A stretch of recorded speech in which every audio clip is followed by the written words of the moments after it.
Hello everyone, I welcome you to my channel. So I am here with you with the continue video for chapter number 10, that is gravitation.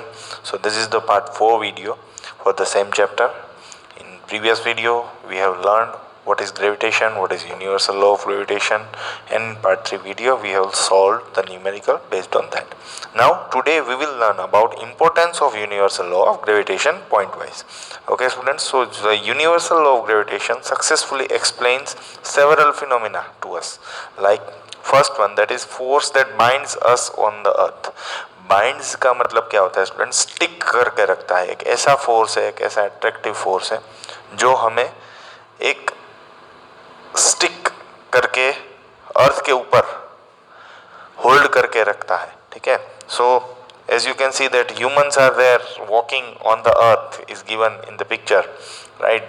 They are able to walk because of which force? Because of gravitational force. Even each and every microorganism, insects, each and everything on the earth can remain on the earth. That is because our planet has a specific force, that is gravitational force. Many more planets have such force, but our planets also have such force.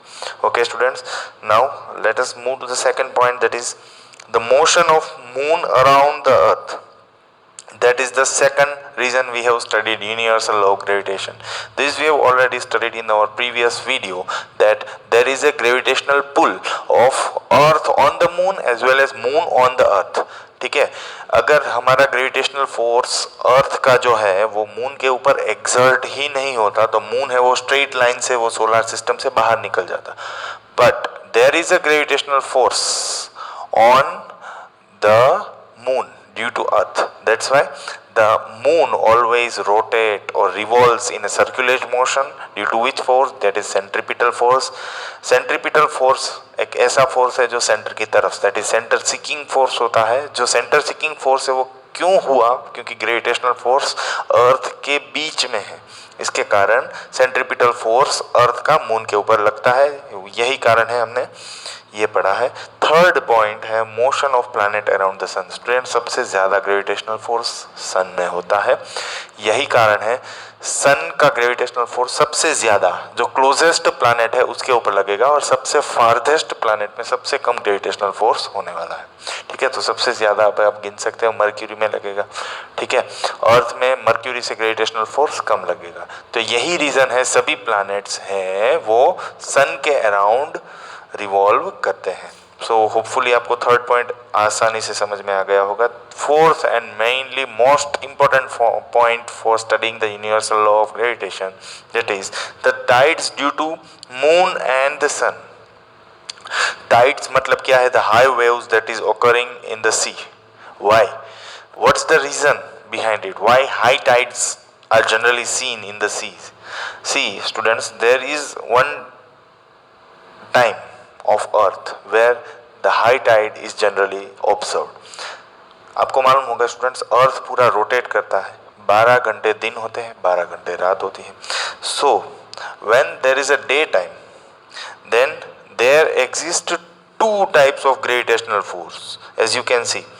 One gravitational pull is from the sun and one gravitational pull is from the moon. अर्थ को दो लोग खींच रहे हैं. इसके कारण जो water resource है, मतलब कि सी के ऊपर का जो पानी है वो भी थोड़ा हाइट में रेज हो रहा है.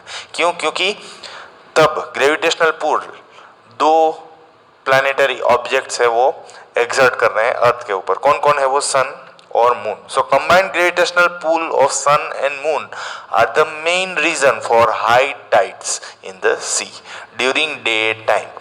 तो ये समझ में आ गया स्टूडेंट्स, जनरली डे टाइम में ही हाई टाइड्स दिखाई देती है. क्यों? क्योंकि मून और सन दोनों अपना ग्रेविटेशनल फोर्स से अर्थ को पुल फोर्स लगाते हैं, बाहर आउटवर्ड फोर्स लगाते हैं, जिसके कारण जो पानी है उसकी हाइट बढ़ जाती है, जिससे हम हिंदी में बड़े बड़े मोजे होते हैं ऐसे बोलते हैं, जो पहनने के नहीं.